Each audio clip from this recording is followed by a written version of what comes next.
Minute की hello friend, आज मैं आप सभी को जनसत्ता न्यूज़पेपर से डिक्टेशन लिखवाने जा रही हूँ जो 90 शब्द प्रति मिनट की रफ्तार से होगी। बहुत दिनों बाद मौका मिली है। डिक्टेशन स्टार्ट होगी 5 सेकंड बाद। स्टार्ट।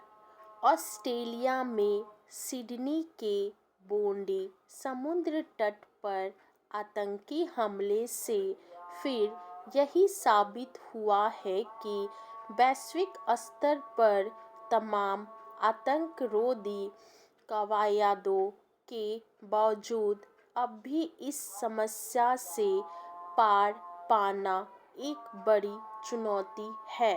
हथियारों से लैस पिता और पुत्र ने बोंडी समुद्र तट के पास हनुका नामक कार्यक्रम के लिए जमा हुए यहूदी समुदाय के लोगों पर अंधाधुंध गोलीबारी शुरू कर दी, जिसमें 15 लोग मारे गए और कई घायल हो गए।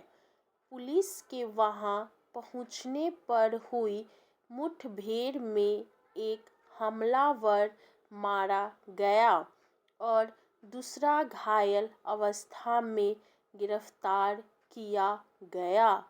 गनीमत यह रही कि वहां मौजूद एक अन्य साधारण व्यक्ति ने अपनी जान जोखिम में डालकर एक बंदूकधारी पर हमला कर दिया और उसकी बंदूक छीन ली। इस तरह उसने कई लोगों की जान बचा ली। माना जा रहा है कि इस आतंकी घटना के पीछे हमलावरों के भीतर यहूदी विरोध की भावना थी। पिछले कुछ समय से ऑस्ट्रेलिया में यहूदी विरोधी भावनाओं के जोर पकड़ने को लेकर चिंताएं जताई जा रही थी।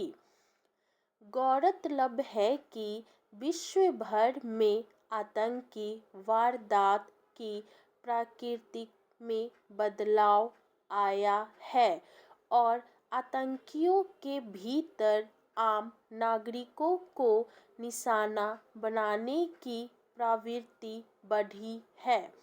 इसके बावजूद ऑस्ट्रेलिया की सरकार ने एक खास मौके पर ज़्यादा लोगों के जमावड़े वाली जगह पर एहतियाती सुरक्षा इंतजाम पुख्ता रखने की ज़रूरत नहीं समझी। यह सवाल इसलिए भी गंभीर है कि हाल के दिनों में ऑस्ट्रेलिया में कई स्तर पर नस्लीय आग्रहों के आधार पर हमले और विरोध के मामले सामने आते रहे हैं। यूं भी अपने नागरिकों की सुरक्षा के मद्देनज़र हर समय चाक चौबंद इंतजाम रखना सरकार का दायित्व है, लेकिन सरेआम अंधाधुंध गोलीबारी की ताज़ा घटना से साफ है कि सरकार इसमें नाकाम हुई।